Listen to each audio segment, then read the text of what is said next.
Hello દોસ્તો, વિજ્ઞાનના આ જાદુઈ વિશ્વમાં તમારું સ્વાગત છે.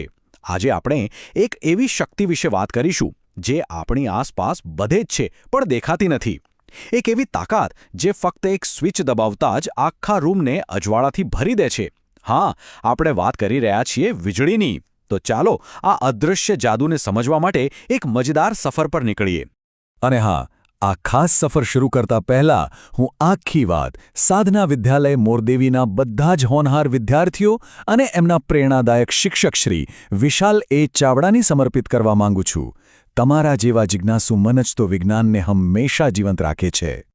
તો મારો પહેલો સવાલ, ક્યારે શાંતિથી વિચાર્યું છે કે આપણે ખાલી એક બટન દબાવીએ છીએ અને આંખના પલકારામાં બલ્બ ચાલુ થઈ જાય છે, પંખો ફરવા લાગે છે અને ટીવી પર મનપસંદ કાર્ટૂન શરૂ? આ બધું થાય છે કેવી રીતે? આ કોઈ જાદુથી ઓછું તો નથી જ, ખરું ને? તો ચલો આ જાદુને સમજવા માટે આપણે એક ટિકિટ કઢાવીએ. પણ ક્યાંની? એક વોટર પાર્કની. હા, તમે એકદમ સાચું સાંભળ્યું. વીજળીના આ બધા ભારેખમ સિદ્ધાંતોને આપણે વોટર પાર્કની મજેદાર સ્લાઇડ્સ અને પાણીના છબછબિયા સાથે સમજીશું. તો તૈયાર છો ને? ઓકે, તો શરૂ કરીએ. વિચારો કે આપણે વોટર પાર્કમાં છીએ. ત્યાં સૌથી જરૂરી શું છે? પાણી અને પાણીનો પ્રવાહ. બસ એવી જ રીતે વીજળીમાં હોય છે નાના નાના કણોનો પ્રવાહ. આ કણોને આપણે કહીએ છીએ ઇલેક્ટ્રોન અને એમના પ્રવાહને વિજ્ઞાનની ભાષામાં કહેવાય છે કરંટ. જો આપણે વૈજ્ઞાનિક ભાષામાં વાત કરીએ તો વિદ્યુત પ્રવાહ એટલે કે વાયરમાંથી 1 સેકન્ડમાં કેટલો વિદ્યુતભાર પસાર થયો. હવે આ વિદ્યુતભાર શું છે? એવું સમજો કે ઇલેક્ટ્રોન એવા નાના સિપાહીઓ છે જેમની પાસે એક ખાસ શક્તિ છે જેને આપણે ચાર્જ કહીએ છીએ. તો કરંટ એટલે શું? એટલે 1 સેકન્ડમાં એ વાયરમાંથી કેટલા સિપાહીઓ પસાર થયા એની ગણતરી. અને આ પ્રવાહને માપવા માટેનું એકમ છે એમ્પિયર. આ સ્લાઇડમાં જે સર્કિટ દેખાય છે ને એને જુઓ. આ બિચારા ઇલેક્ટ્રોન તો બેટરીના ધક્કાથી એવી રીતે ભાગી રહ્યા છે જાણે વોટર પાર્કની સૌથી રોમાંચક રાઇડ પર બેઠા હોય. વી! પણ એક મિનિટ, વોટર પાર્કમાં પાણી આપમેળે તો ઉપર ચડીને સ્લાઇડ પરથી નીચે નથી આવતું ને? એને કોઈક તો ધક્કો મારે છે. તો પછી આપણા આ ઇલેક્ટ્રોનરૂપી સિપાહીઓને કોણ ધક્કો મારતું હશે? અહીં એન્ટ્રી થાય છે આપણા બીજા હીરોની, વોલ્ટેજ. વોલ્ટેજ એટલે બીજું કંઈ નહીં પણ ઇલેક્ટ્રોનને મળતો ધક્કો, અથવા કહીએ તો દબાણ. વોટર પાર્કના ઉદાહરણથી સમજીએ તો તમારી સ્લાઇડ કેટલી ઊંચી છે એ જ વોલ્ટેજ છે. જેટલી વધારે ઊંચી સ્લાઇડ એટલા જ ફોર્સથી તમે નીચે આવશો. બસ એ જ રીતે જેટલો વધારે વોલ્ટેજ એટલો જોરદાર ઇલેક્ટ્રોનને ધક્કો લાગે છે. તો હવે આપણી પાસે પ્રવાહ છે એટલે કે પાણી, અને દબાણ પણ છે એટલે કે ઊંચી સ્લાઇડ. પણ શું રસ્તો હંમેશા ખુલ્લો હોય છે? ના, ક્યારેક સ્લાઇડ એકદમ સાંકડી હોય તો ક્યારેક ખરબચડી.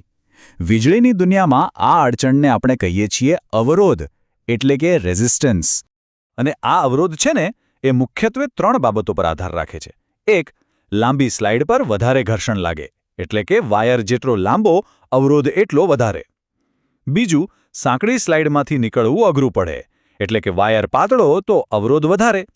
અને ત્રીજું, જો સ્લાઇડ જ ખરબચડી હોય તો? બસ એ જ છે દ્રવ્યની જાત. દરેક પદાર્થનો અવરોધ અલગ અલગ હોય છે.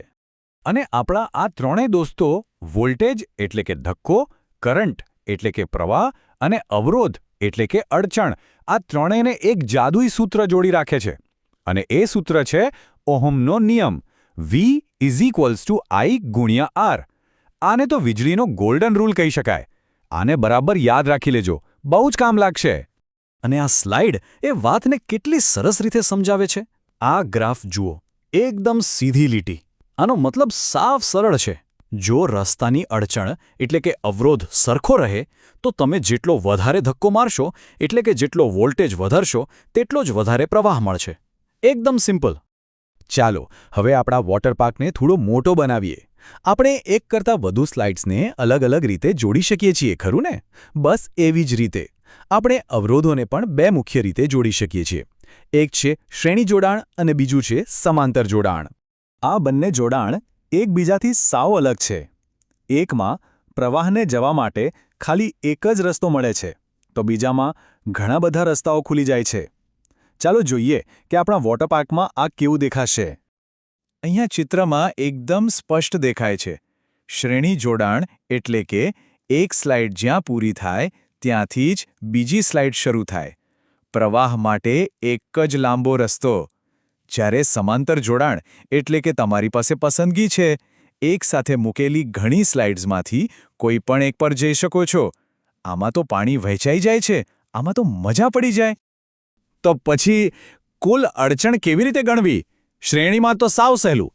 એક પછી એક બધી અડચણોનો સીધો સરવાળો કરી દેવાનો. પણ સમાંતરમાં થોડું અલગ છે. વિચારો, હાઈવે પર એક જ લેન હોય તો ટ્રાફિક થાય, પણ જો 4 લેન ખુલી જાય તો ગાડીઓ સરળતાથી નીકળી જાય. બસ એવું જ અહીં થાય છે. જેમ જેમ તમે વધુ રસ્તાઓ ઉમેરો તેમ તેમ પ્રવાહ માટે વહેવું સહેલું બને છે, એટલે કે કુલ અવરોધ ઘટે છે. ઠીક છે, આપણે સ્લાઇડ પરથી નીચે તો આવી ગયા, પણ છેલ્લે શું થાય છે? પુલમાં પાણી પડવાનો એક મોટો ધબાકો. બસ આ જ છે પાવર, એટલે કે ઊર્જાનો સાચો ઉપયોગ. વિદ્યુત પાવર એટલે કે એક સેકન્ડમાં કેટલી વિદ્યુત ઊર્જા વપરાઈ રહી છે. જેમ પાણીનો ધબાકો કેટલો મોટો હશે, એ સ્લાઇડની ઊંચાઈ એટલે કે વોલ્ટેજ અને પાણીના પ્રવાહ એટલે કે કરંટ બંને પર આધાર રાખે છે. તેવી જ રીતે પાવર એ વોલ્ટેજ અને કરંટનો ગુણાકાર છે. અને એક મજેદાર વાત, જ્યારે આપણે સ્લાઇડ પરથી ખૂબ ઝડપથી નીચે આવીએ ત્યારે ઘર્ષણને કારણે તે ગરમ લાગે છે, બરાબર ને? બસ એવું જ અહીંયા પણ થાય છે. જ્યારે ઇલેક્ટ્રોન અવરોધમાંથી પસાર થાય છે ત્યારે ટકરામણને કારણે ગરમી ઉત્પન્ન થાય છે. આપણા ઘરમાં જે હીટર અને ઇસ્ત્રી છે એ આ જ સિદ્ધાંત પર કામ કરે છે. તો ચાલો એકદમ ફટાફટ યાદ કરી લઈએ. આપણા વોટર પાર્કની સફરમાં આપણે શીખ્યા કે કરંટ એટલે પાણીનો પ્રવાહ, વોલ્ટેજ એટલે સ્લાઇડની ઊંચાઈ અને અવરોધ એટલે રસ્તાની અડચણ. આ ત્રણે V=IR ના ગોલ્ડન રૂલથી જોડાયેલા છે. આપણે શ્રેણી અને સમાંતર જોડાણના રસ્તાઓ પણ જોયા અને પાવર એટલે કે છેલ્લો દબાકો પણ સમજ્યા.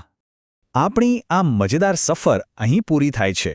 પણ એક સવાલ સાથે, આપણે વીજળી કેવી રીતે કામ કરે છે એ તો શીખી લીધું, પણ શું સાધના વિદ્યાલયના મારા મિત્રો આ જ્ઞાનનો ઉપયોગ કરીને ભવિષ્યમાં દુનિયા માટે વધુ સારી અને સ્વચ્છ ઊર્જાના નવા સ્ત્રોત બનાવી શકશે?